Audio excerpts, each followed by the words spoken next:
Audio book वांग्मय 53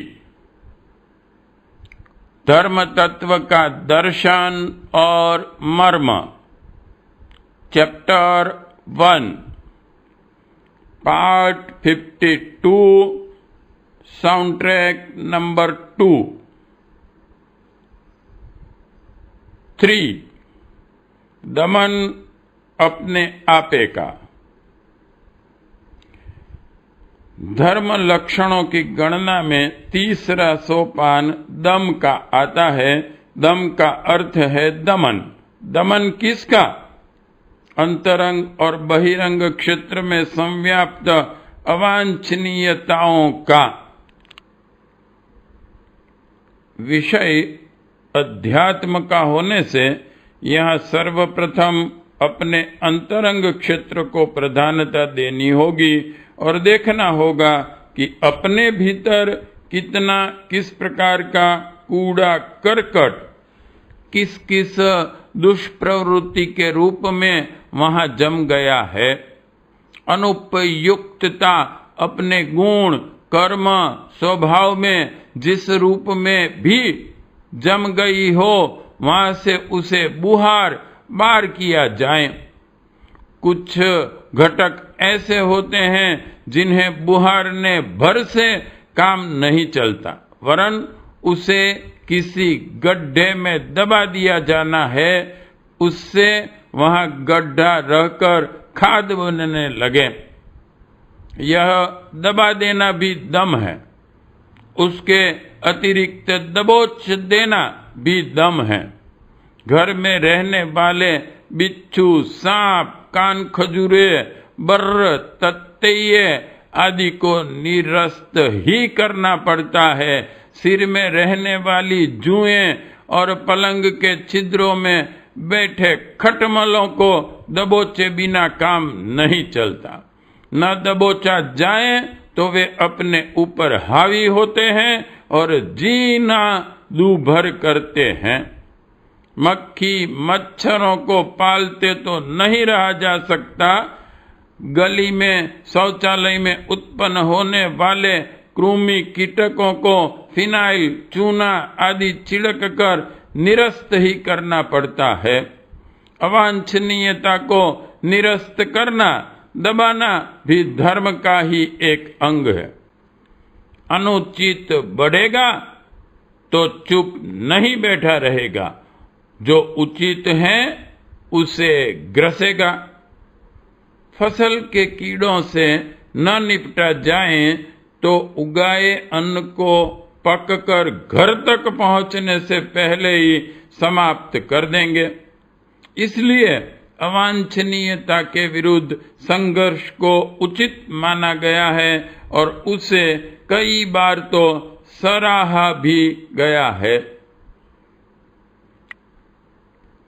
मनुष्य स्वभाव में विलासिता, चटोरापन, असंयम, आलस्य आदि अनेकों दुर्गुणों की घुसपैठ हो जाती है।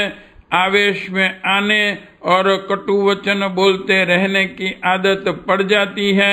फिजूल खर्च और कुकल्पनाएं भी कम हानिकारक नहीं है। नशेबाजी स्वभाव का अंग बन जाने से छूटने का नाम नहीं लेती और छुड़ाने पर विद्रोह खड़ा करती है। क्या इन्हें इसी रूप में सहन करते रहा जाए? क्या उनके विरुद्ध कोई कदम न उठाए जाए? कोई संघर्ष न छेड़ा जाए? कहा गया है, मनुष्य जन्म 84 लाख योनियों में भ्रमण करते हुए पाता है। उसके साथ अनेक निकृष्ट योनियों के स्वभाव जुड़े आते हैं और जन्मजात रूप में कुसंस्कारों के भंडार के रूप में होता है। उस अनगढ़ स्थिति को नर, पशु या शूद्र कहा गया है। मानवीय गरिमा के अपने उत्तरदायित्व और अनुशासन हैं, वे सीखने और सिखाने पड़ते हैं। बोलना किसी को जन्म से नहीं आता। जो उच्चारण सुनता है उसका अर्थ और क्रम समझते समझते स्वयं भी बोलने लगता है। लिखना पढ़ना माँ के पेट से सीख कर नहीं आता। अक्षर ज्ञान और शब्दकोश स्कूल की रगड़ाई जैसी पढ़ाई से ही सीखी जाती हैं। कला कौशल भी सिखाए जाते हैं। यह आशा करना व्यर्थ है कि सत्प्रवृत्तियों की विभूतियां अनायास ही उग पड़ेंगी।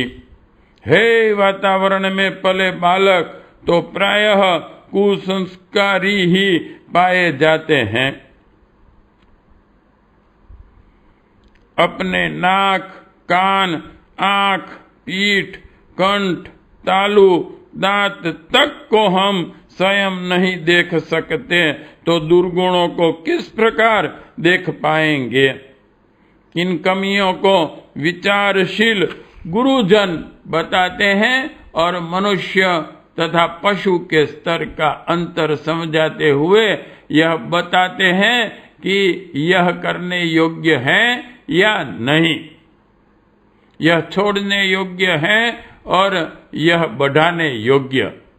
इस सुधार परिष्कार प्रक्रिया के आधार पर ही व्यक्तित्व निखरता है और व्यक्ति पशु से मनुष्य बनता है। इस प्रक्रिया को न अपनाया जाए तो मनुष्य भी वन मानुष की तरह पुत्री भगिनी या माता से संतानोत्पादन करने लगेंगे, निर्वसन घूमेंगे और मल मूत्र त्यागने के उपरांत सफाई करने की आवश्यकता न समझेंगे। जन्मजात रूप से हर मनुष्य इसी कुसंस्कारी स्थिति में उत्पन्न होता है। उसे शालीनता शिष्टता अभिभावकों और गुरुजनों से सीखनी पड़ती है। लोक व्यवहार के प्रभावों से भी बहुत कुछ सीखा समझा जाता है। क्या उचित है क्या अनुचित इसे दूसरे बता सकते हैं। स्वाध्याय और सत्परामर्श से भी यह जाना जा सकता है, पर वह सुधार परिवर्तन करना स्वयं ही पड़ेगा। हम आहार निंद्रा शिक्षा मलमूत्र त्याग आदि कार्य स्वयं अपने बलबूते ही करते हैं। ठीक इसी प्रकार सुसंस्कारिता संवर्धन भी स्वयं ही करना पड़ता है। दूसरे रास्ता बता सकते हैं पर अपने बदले वे चल नहीं सकते। चलना तो अपने ही पैरों द्वारा बन पड़ेगा, साथ ही आत्म परिष्कार भी होगा। मन और इंद्रियां इतने प्रकार की ललकें इतनी भीतर संजोए हुए हैं जिनका कोई अंत नहीं। महत्वाकांक्षाओं की कोई सीमा नहीं। आवश्यकताएं तो पूरी की जाती हैं, पर तृष्णाएं तो ऐसी आग हैं जिनमें ईंधन डालते चलते पर वह अधिकाधिक प्रज्वलित ही होती जाएगी। मन न जाने कितना बड़प्पन और वैभव चाहता है। इंद्रियों की ललक है कि जितने विलासी उपभोग इस दुनिया में हैं वे सभी अपने को उपलब्ध हो जाएं। अहंकार इतना उद्धत है कि वह रावण की तरह देवताओं तक को नीचा दिखाना और पाटी से बांधकर रखना चाहता है।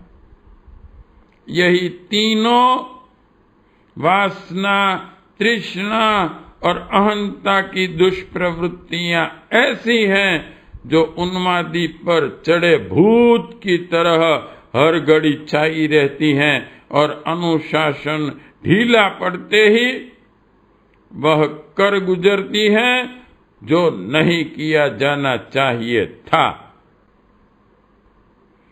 अंतरंग में विचारणाएं जमती हैं और शरीर को आदतें अपना वशवर्ती बनाकर कठपुतली की तरह नचाती हैं।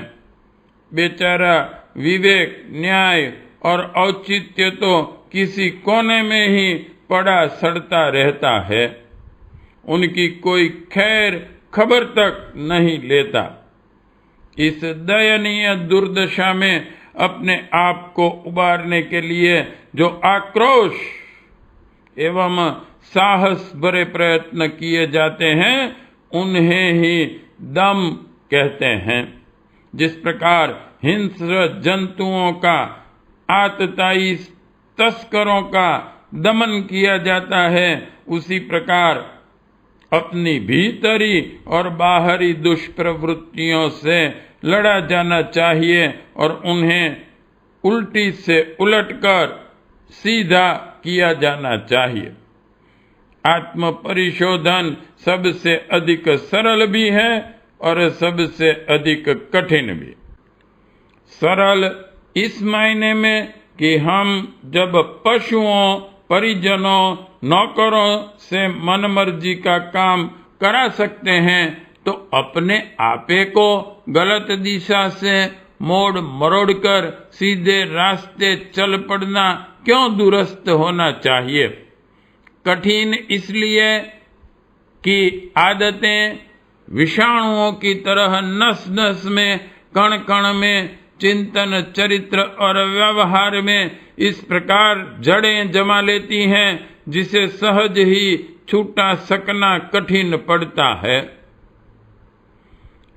चिपकी हुई जौ पेट भरकर खून पी लेने पर ही छूटती है, भले ही खींचने पर वह टूट क्यों न जाए। दुष्प्रवृत्तियों का, बुरी आदतों का स्वरूप भी प्रायः ऐसा ही है। समझाने बुझाने से तो वे मानती भी नहीं, उनके लिए तब तितिक्षा स्तर का कदम उठाने की आवश्यकता पड़ती है और अपने अंदर वाले भगवान और शैतान के बीच खड़े किए गए इस महाभारत में स्वयं दर्शक मात्र न रहकर अर्जुन की तरह गांडीव संघान की और हस्त की प्रकृष्टता अपनानी पड़ती है, जिससे सारा मैदान तीरों से लिप दिया जाए। सपेरा हर समय सांप को पालते खिलाते हुए भी उसकी हरकतों पर पूरा ध्यान रखता है, अन्यथा उसे जान से हाथ धोना पड़ सकता है। शेरों से सर्कस में मनमाने काम कराने वाले रिंग मास्टर कितने कौशल्य और साहस का परिचय देते हैं, ठीक ऐसा ही पराक्रम अपने को पशु स्तर से परिवर्तित करके सुसंस्कारी मनुष्य स्तर का देवोपम बनाना पड़ता है। इस तीखी मीठी सुधार और दुलार की उभय पक्षीय प्रक्रिया का नाम दम है। अन्य किसी को दबाना भले ही विचारणीय हो, पर अपना दमन, प्रशिक्षण, परिवर्तन तो करना ही चाहिए।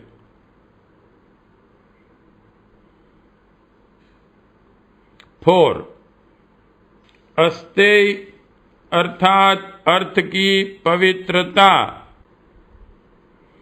धर्म धारणा का चतुर्थ सोपान है अस्तेय, अर्थात चोरी न करना।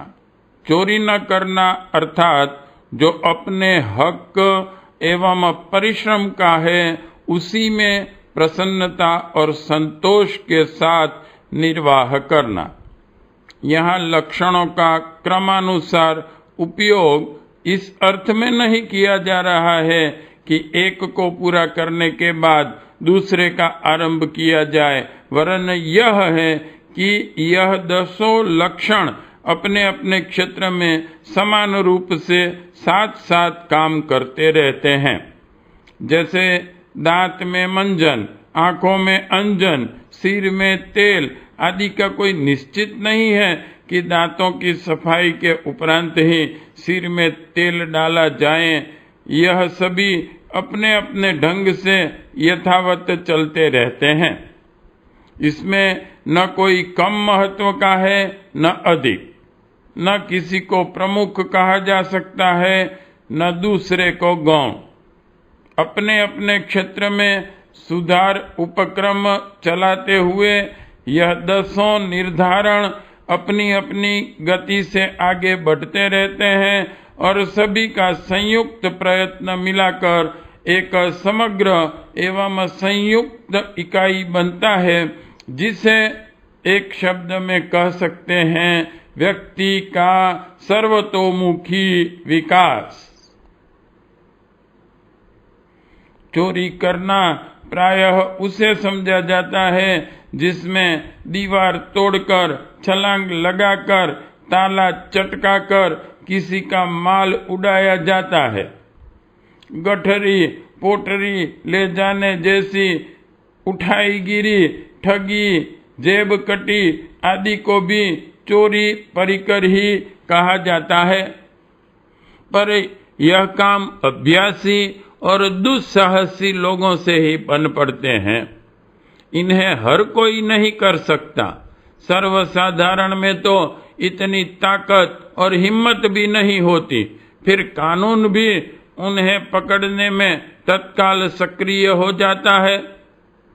उनसे बचना और जेल पहुंचकर अपील दर अपील करते हुए किसी प्रकार छूट जाना उस लाभ की तुलना में भारी पड़ता है जो चोरी करके कमाया गया है। यहाँ गहराई में उतरना होगा और देखना होगा कि कानून की पकड़ से बचते हुए निर्बाध रीति से चोरी किस वर्ग के लोग किस प्रकार करते हैं।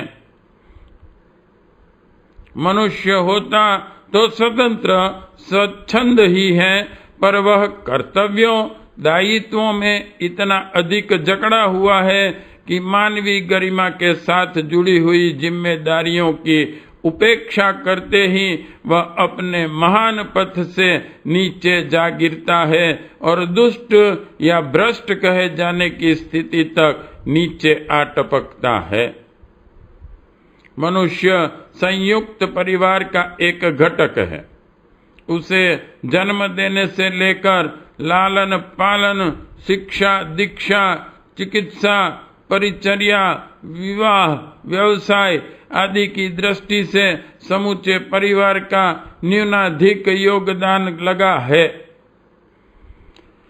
इस ऋण से उऋण होने का सही तरीका यही है कि परिवार के अन्य सदस्यों की तरह निर्वाह किया जाए और जो अपना अधिक उपार्जन है उसे समूचे परिवार के विशेषतया अधिक आवश्यकता वालों को विशेष रूप से ध्यान रखते हुए प्रयोग किया जाए।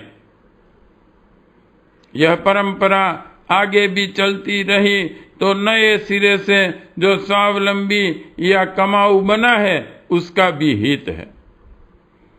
उसके बेटे पोते भी उसी परंपरा का निर्वाह करें जो उनके बाप दादा से चली ताऊ द्वारा व्यवहत होते देखी है। संयुक्त कुटुंब में रहने का यही औचित्य है। संबंध विच्छेद करके सर्वतंत्र स्वतंत्र बन गया जाए तो बात दूसरी है। संयुक्त परिवार का अनुबंध यह छूट नहीं देता कि कमाऊ सदस्य अपने स्त्री बच्चों तक की परवाह न करते हुए मुंह छिपाकर बाजार में व्यंजन उड़ाएं, कीमती कपड़े पहने और सिनेमा नाच रंग में यारवासी में ढेरों पैसा खर्च कर दें। इस प्रकार बढ़ता गया स्वेच्छाचार एक प्रकार से अपने कर्तव्य और उत्तरदायित्व का हनन करता है। नशा पीना तो अपना पैसा और स्वास्थ्य गंवाकर आश्रितों को असहाय स्थिति में छोड़ने की तैयारी है। इस प्रकार का व्यवहार न्याय दृष्टि से चोरी में ही गिना जाएगा, भले ही कानून उसमें हस्तक्षेप न करता हो और परिवार द्वारा कोई कड़ा विरोध भी न होता हो।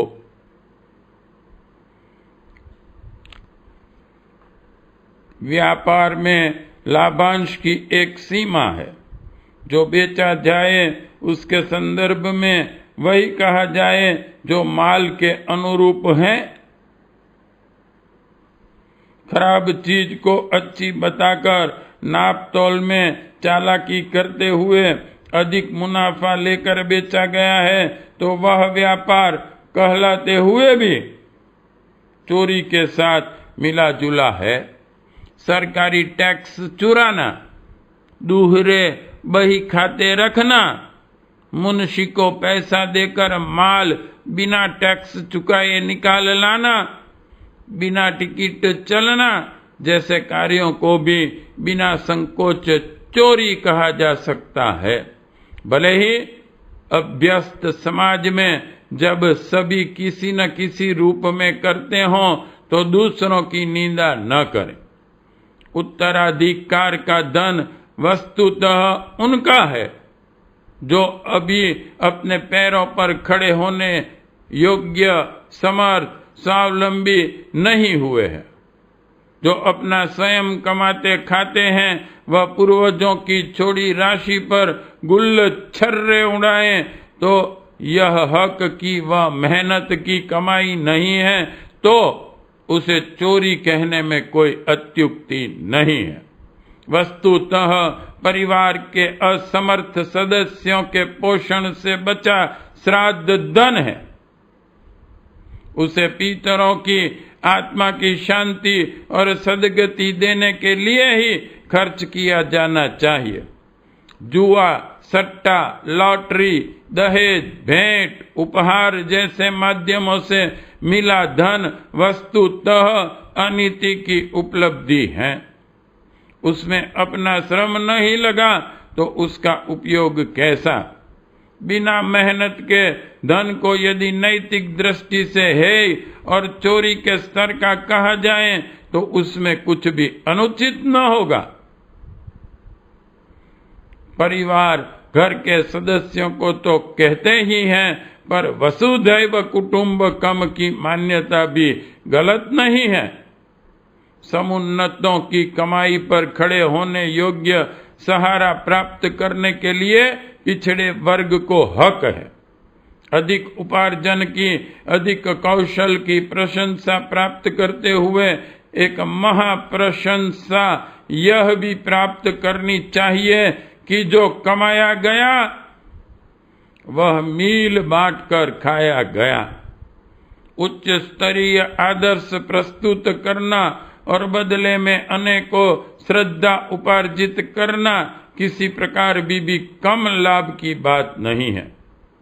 आमतौर से लोग कंटीली झाड़ियों में भटकते हैं और अपने पैरों के ऐसे निशान छोड़ जाते हैं जिन पर चलकर पीछे वाले को भी भटकना और झाड़ झंखारों में उलझने का त्रास पाना पड़े। यदि कोई अपने व्यक्तिगत चिंतन, चरित्र और व्यवहारों को आदर्शों से घुला मिला रखता है तो आत्मनिर्माण में संसार का उतना नवनिर्माण अनायास ही हो जाता है। परिवार व्यक्तियों का समुदाय ही तो समाज है। जितने व्यक्ति चरित्र व निष्ठा की कसौटी पर खरे उतरते हैं, समझना चाहिए उतने अंश में धरती पर स्वर्ग उतरने का ठोस सफल प्रयत्न किया गया। मन में कुछ हो और प्रकट कुछ करें तो यह भी एक प्रकार की चोरी, चालाकी है। हमारी इच्छा और क्रिया का समन्वय ऐसा होना चाहिए जिसमें छल छिद्रों की भरमार नहीं हो। अपनी वास्तविकता को छिपाए रहना, विशेषतया बढ़ा चढ़ाकर बताना, भले ही आर्थिक चोरी न हो पर वह दुराव तो है ही, और जिस भी प्रयास से दुराव की आवश्यकता पड़ती हो उसे चोर कर्म की श्रेणी में ही गिना जाना चाहिए। हमारी आर्थिक नीति ऐसी पवित्र और परिष्कृत होनी चाहिए जिसके कारण न हम किसी से अनुचित लाभ उठाएं और न किसी को वैसा लाभ उठाने दें, न चोरी करें और न अपने यहाँ किसी को चोरी करने दें। रिश्वत देना और लेना दोनों ही दंडनीय बताए गए हैं। समझना चाहिए कि चोरी करना और करने देना होते हुए मूक दर्शक की तरह देखते रहना, यह भी सभी है। अस्तेय एक दर्शन है जिसका अर्थ होता है आर्थिक पवित्रता। आर्थिक पवित्रता अर्थात जो अपने श्रम की कमाई नहीं है, जो सत्प्रवृत्तियों के सहवितरण से बची हुई नहीं है, जो औसत भारतीय स्तर से अधिक मात्रा में प्रयुक्त की गई है, वह सभी धनराशि चोरी की है। स्मरण रहे, अर्थ पवित्रता के साथ अन्य प्रकार की सभी पवित्रताएं जुड़ी हुई हैं। अचौर्य एक व्रत है जिसे हर पुण्यात्मा को, धर्म प्रेमी को निभाना ही चाहिए। 5 धर्म धारणा का पंचम सोपान शुचिता। धर्म धारणा का पंचम सोपान है शौच। शौच का सामान्य अर्थ है स्वच्छता। यह शौच का मोटा अर्थ मल त्याग से भी लिया जाता है, पर आध्यात्मिक तत्व की दृष्टि से इसका अभिप्राय है सर्वतोमुखी पवित्रता से। सांसारिक शारीरिक ही नहीं, मन और आत्मा की भी स्वच्छता। मोटे तौर पर ग्राम शहरों की स्वच्छता उस आधार पर होनी चाहिए जिसे अपनाकर नगर पालिकाएं टाउन एरिया यथासंभव नाली, नाले, सड़क, गली, मोहल्ले, पाखाने, कुएं, तालाब आदि की सफाई संबंधी योजना बनाती हैं। घरों में रहने वालों को अपने वस्त्र, बर्तन, दीवारें, आंगन, छत, पुस्तक, फर्नीचर, अनाज, पानी, रसोई घर, शौचालय आदि की स्वच्छता रखनी पड़ती है। अन्यथा अस्वस्थता जन्य गंदगी से जो विषाणु उत्पन्न होंगे वे नाना प्रकार के रोग उत्पन्न करने के लिए बाधित करेंगे। शरीरगत स्वच्छता में विसर्जन छिद्रों की, त्वचा की, दांत, जीभ आदि की सफाई अपना महत्व रखती है। कपड़े सादा धुले हुए रहने चाहिए। उनसे पसीना चूता है और न केवल दुर्गंध आती है वरन जुओं, खटमलों की फसल उग खड़ी होती हैं। उनके क्या परिणाम होते हैं इसे भुक्त भोगी ही जानते हैं। पेट की भीतरी सफाई यह है कि अपच न होने दिया जाए। दस्त तो एनीमा या जुलाब से भी हो सकता है, पर मुख्य बात यह है कि अखाद्य खाने से, अधिक मात्रा में ठूंसने से पेट के पाचक रस कम पड़ने लगते हैं और आंतों में पड़ा हुआ मल सड़ने लगता है।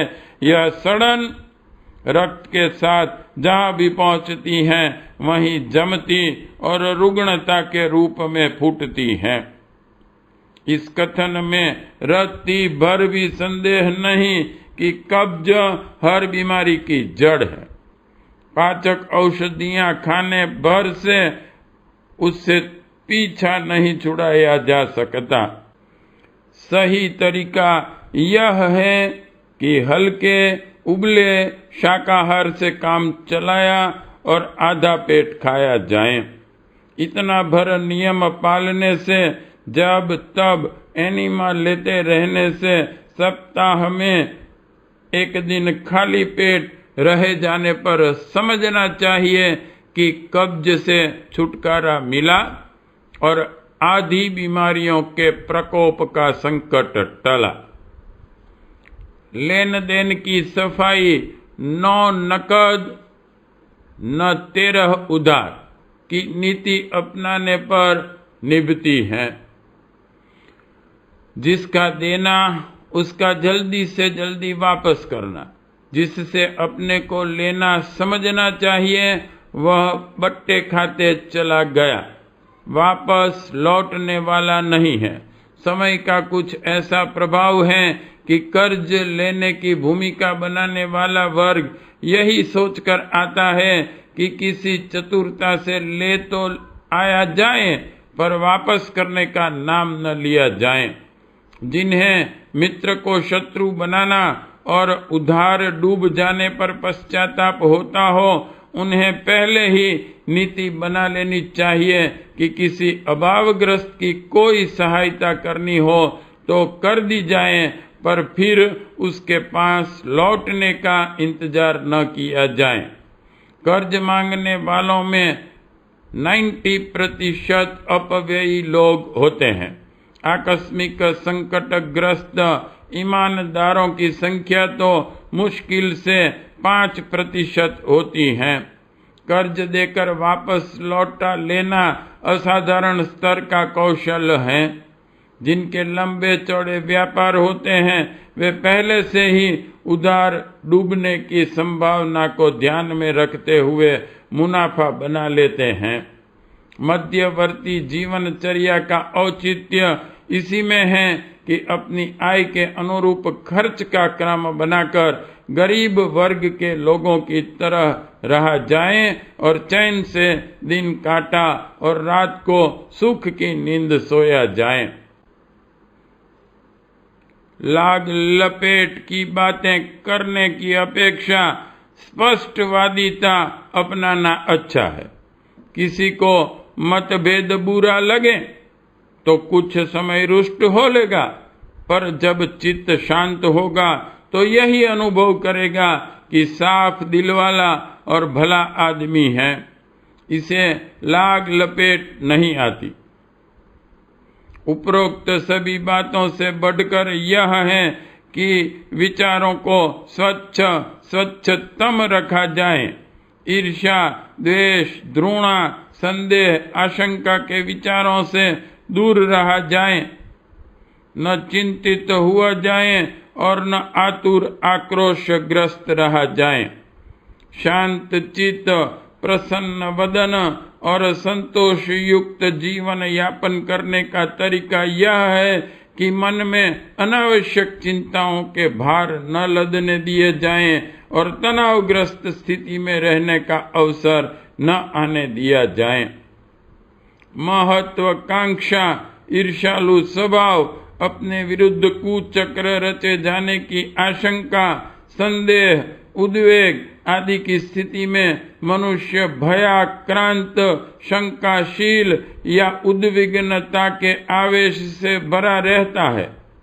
यह स्थिति मन को मलिन बनाती है और विचारों में हे स्तर की गंदगी भर देती है। जिसके विचार अनुपयुक्त रहेंगे उसके क्रियाकलाप कभी सज्जनोचित नहीं रह सकते। जो सोचेगा उससे अपने या दूसरों के संबंध में ऐसा ही मत बनेगा जैसा कि नहीं ही बनना चाहिए। उत्तेजित, असहिष्णु, दुराग्रही, अहंकारी व्यक्ति विचार क्षेत्र के गंदे होते हैं। फलतः समूचा जीवन गंदगी से भर जाता है। वे न स्वयं सुख से रह पाते हैं और न साथ संपर्क के लोगों को चैन से बैठने देते हैं। ऐसे लोगों का कोई सच्चा मित्र नहीं रहता। जिसके प्रति श्रेष्ठता और सम्मान के भाव नहीं, उनसे लोग पीछा छुड़ाने का ही प्रयत्न करते हैं। किसी प्रकार लोग का व्यवहार बना भी रहे तो वे आड़े समय में कदाचित ही साथ देते हैं। वस्तु स्थिति को दीवा स्वप्न देखने वाले भी देर सबेर में समझ जाते हैं और अपने आप को सर्वथा असहाय, एकाकी, अभागा अनुभव करते हैं। विचारों की छाया आचरण में प्रवेश किए बिना, उभरे बिना रह नहीं सकती। घटिया व्यक्ति जहां जाता है वहीं प्रत्यक्ष या परोक्ष तिरस्कार का भाजन बनता है। उसके आने से किसी को प्रसन्नता नहीं होती, न चले जाने से दुख होता है, न आघात लगता है।